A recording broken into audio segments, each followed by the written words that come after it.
All right, so they put me in for the 7-day hold, and I got out, and they had me on medication, like, and plus I detoxed, but they did, all the blood tests on me, but they never, I don't know, I went out thinking, I still had control.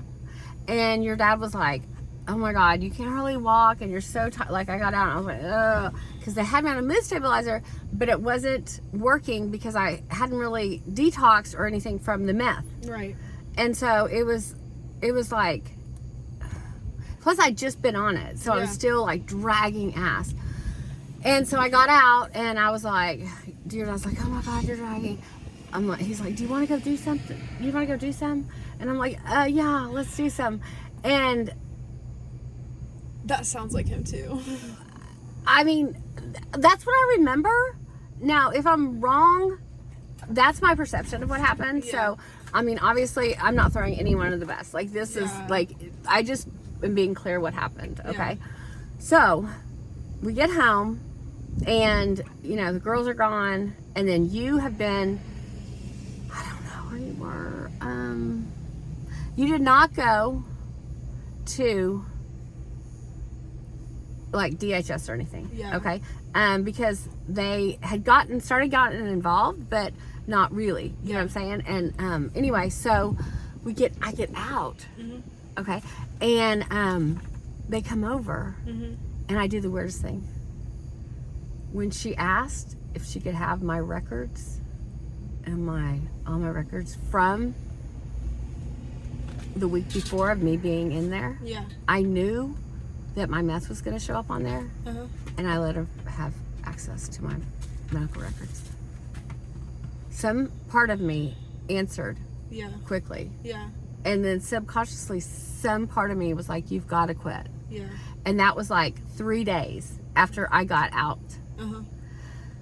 So what happened? And so they put me on they took us in there, and then so at that point, they brought me in, and what did they do? Oh, I don't know. I was working with them, and they were like, okay, you're on this plan. They put me on a plan. They were like, okay, we're going to UA you. You're going to go. No, first they were like, I don't remember, but they were like, we're going to UA you, and then you've got to go to counseling, and you got to do all the things.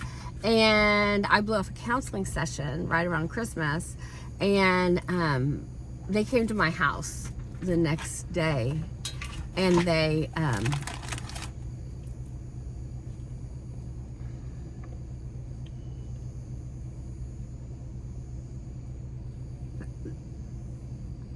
I think they picked you up. Yeah? I think they picked you up, and Linda went and got you from the foster. Like, from the overnight. Like, Right. I think that she was like... No, yeah, that sounds like...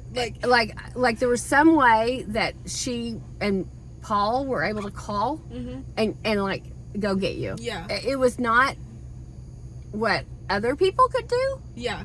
within the system. I understand that, but No. you know how Paul and Linda are. Yeah. So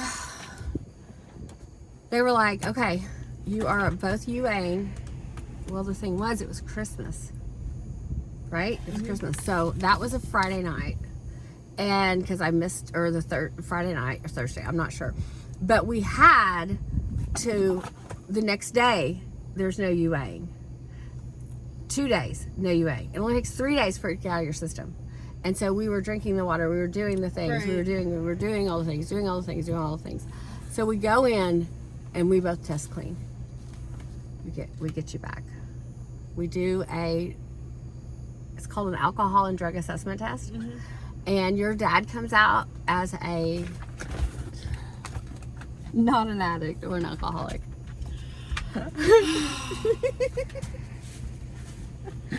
Does this explain a lot? Yeah. Okay. Yeah. So, but me, Yeah. I had been in the on the hold, and Yeah. I, they were like, you need help, Yeah. like you really need help, and I did. They were right. You can have a drink of either. What is it? It's Sprite. Oh no, I need some water. Water. Oh, where is it? Oh, I don't know. Anyway, what was I saying? Where was I? Okay, so I had the plan I was on because I was deemed, Yeah. needing help, which was good.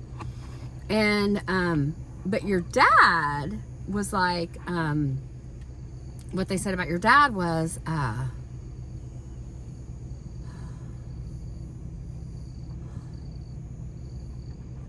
gosh, I feel like I'm missing something.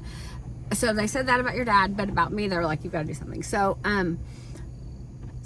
and then we go to court, and they're fighting to get you guys removed, and they told Todd, you can keep her, y'all can keep her, and they put me like on a what do you call it? Where I took you home. We went home. Mm-hmm. Like you've been with me, but we were living with Papa Roy for a while, and they'd come up there and check on you, and then I was taking all my UAs, and then I was like, it's time to move out, and they were like, it's fine, you can move out, but you've got to have someone there with you. And so Grandma Donna came down, and she stayed with us, and I was like, we have got to get this house like cleansed, because that's when we started, and like, what do you call it? So she came down, and that was when you had the what do you call it, the My thing. legs? Yeah, that's when your legs happened. And Oh, that must have been so scary. it was At like that time, at that point in time when everyone's looking at you too. yeah, and you had been, and what happened was I was actually at part of my rehab, part of my plan was I had to go to 3 nights a week of from I don't know, it was like 4 to I had to UA 3 times a week. I had to go to classes 3 nights a week. They had daycare set up for the classes. We became friends with the people in the classes. We helped each other out. We supported each other. That was but we grew apart so quickly that anyway. So then where was I at? My legs. Okay, so your legs happened, and of course Grandma Donna came. Well, she had been down, and that's when like there was a tornado, and Teresa was over, and we'd all hang out the house, and your dad was working in the field, so he would be gone and then come back, and then that's when I got clean off of the meth. Yeah, and then I went straight to searching for pills. Yeah. And then, of course, I went straight to back to the pills and the opiates. And then somehow what happened? Oh my God! I can't believe I'm not crying about this. It was Grandma Donna that got me. I know. I saw your eyes. Okay, then. I'm sorry. No, it's okay. Then,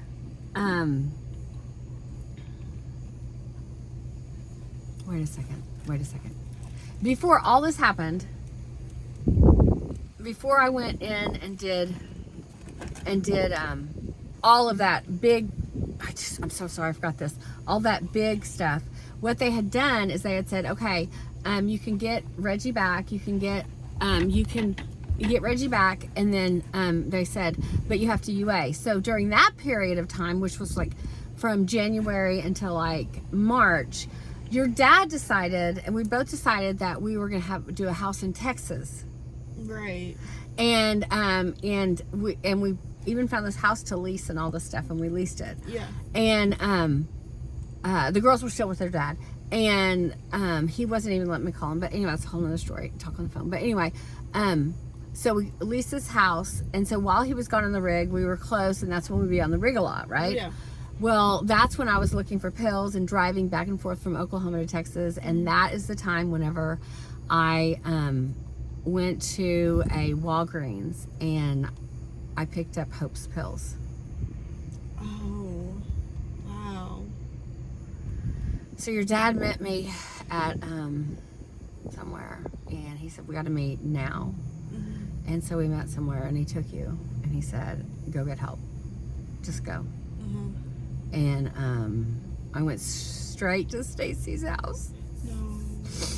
I went straight to Stacy's house, and Stacy was like, no problem. And the very next day, I went into the referral center, Mm-hmm. which was a detox center. Mm-hmm. Is that what I did? What did I do? I can't remember. But I called the people that were... I called the DHS, and I called the people I was so mad at.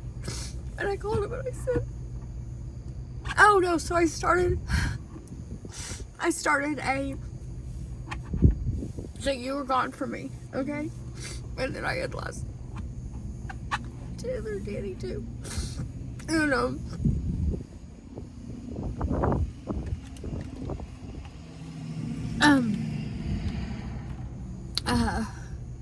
but I was like, okay, well, you know, I went to the referral center, and then I found a place in Texas to do, found a place in Texas to go to the outpatient part, because you go from detox to you know, outpatient, inpatient. And I remember being in that class, and it's so funny because I keep telling myself I need to make this video because I want to tell the lady that was at one of these meetings who said to me, she was 50 years old and I'm 53, and she said to me, you'll get your girls back, I promise. And now I'm 53 and I want to reach out and say, you were right. And you took care of me. And she was a black lady, and I thought, she's mother. She was Mother Nature. She was my pack leader at the time. She was supported me. She was the wind beneath my wings in a weird way. Like, she profited, you know.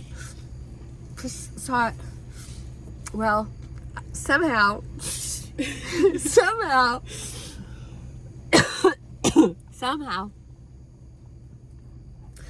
I flunked a drug test while I was in there. But the good news is, it wasn't an opiate, it was a barbiturate. So that was like a little bit, well, whatever. It was, I got high. I don't remember. I was like, I do not know what y'all are talking about, but I'm sure I took a pill. And the last, you know, I thought it was whatever. Yeah. And so, of course, I'm doing all this, and Hope and everybody are, you know, taking care of you. And, you know, your dad is when he's in, and all the things. And honestly, I needed that. Yeah. Like, I needed that kick in the pants. I needed you back. You know what I'm saying? And, so I called the DHS workers, and I called my caseworker, and I said, listen, this happened. And she said, you just come back to Oklahoma. You just come back to Oklahoma. She goes, Taylor and Danny are still under the thing. For some reason you weren't. For some reason, what do you call it? They figured out a way. You know what I'm saying? Yeah. I think. Or maybe it's because I was going to classes and you know what I mean? Yeah. I can't remember. But anyway, they thought okay, so what was I saying? So they said, come back. And I was like, okay. And they were like, and follow the plan this time. And we will do the rehab for you. We will give you the in-house rehab. We will do all that. That's when we came back and we stayed with Papa Roy for a while until Grandma came down. And that's when, so that was like, I know that in January is whenever, you know, all that, from January to like January, February. I think it was probably February. So it was like a month and a half. And so that started happening. Donna came down, stayed with us. I completed the program, all the things. Got completely off of meth, and Yeah, and pills because I couldn't test positive for that. Maybe I could because I had a prescription. So that's how I got through with that. That's how I stayed on that. I think. I don't know. I have to go back and look. And then I'm gonna go with friends, and then we helped each other out, like I said before. And what else? And then for some reason we decided to move to Mansfield, Texas, and give our house to Cody and your mom, which we should not have done. And anyway, that's, you know, things that happen next. But yeah, as far as the length of time it took for us to completely ruin my life was from start to finish. Well, from start to finish, it's been, you know. Yeah. But the thing is I always kept telling myself, and that was one of the first times I would tell myself, because the pain was so hard with Taylor and Danny gone. And I don't know if we had insurance. No, we didn't have insurance, but it was, so I had Prozac. I don't know. But it was so hard with Taylor and Danny gone. I had hardly even talked to him on the phone. And I feel so bad I haven't said that out loud. I didn't send him things. I didn't. And I just kept thinking,